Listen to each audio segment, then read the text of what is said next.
Krasnodar yek ji pênc bajarên herî mezinên Rûsyayê ye û weke paytexta başûrî tê naskirin. Piştî Moskow li Rûsyayê herî zêde xanî li herêma Krasnodarê tê avakirin.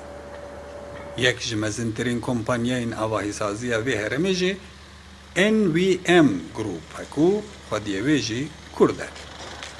Ev kompanya bi giranî xaniyên vîlla ava dike. Lewra şeniyên Krasnodarê ji apartmanan zêdetir xaniyên vîlla tercih dikin. Kompanyaya NVM ta niha projeyê 4 gund li Erdê bajarê Krasnodarê temam kiriye û 6000 vîlla gihîştine xwediyên xwe. Ta dawiya sala 2021 jî 2000 vîllayên nû tê temam kirin.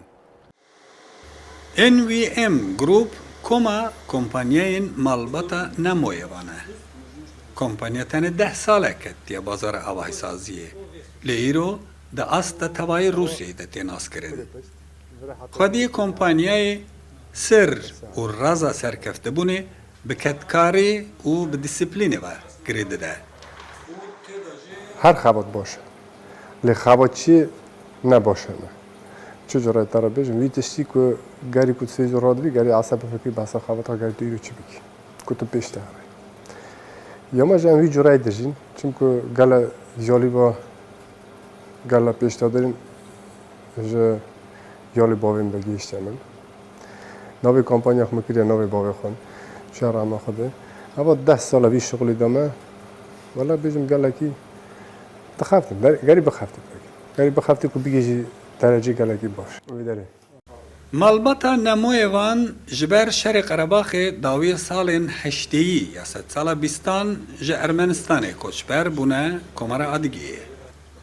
Mezinê malê Nemoye Wezîrê Mehmed ku navê kompanyayê NVM jî ji navê wî hatiye girtin, li Ermenistanê bi kiştûkaliyê ve mijûl bûye û kesayetekê dewlemend bûye. Li Adigiyê jî bi ketkariyê xwe ve her wîsamaye.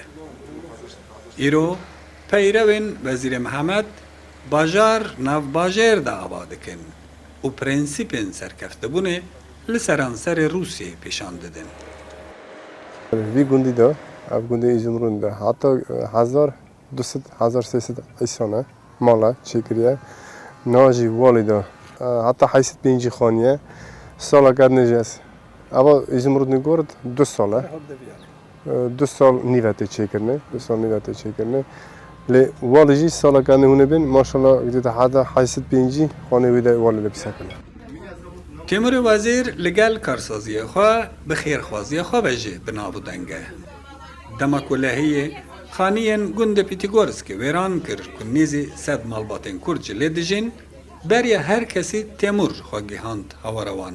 Kompanyayê NVM her wiha mehane li bajarê Krasnodarê nêzî 200 malbatên kêm deramet jî bi xwardemeniyê ve dabîn dike. Dunav Kurdên me de pir insana serkeftî henin, pir karsazên devlemet henin lê wana xêrxwaziyê nakin.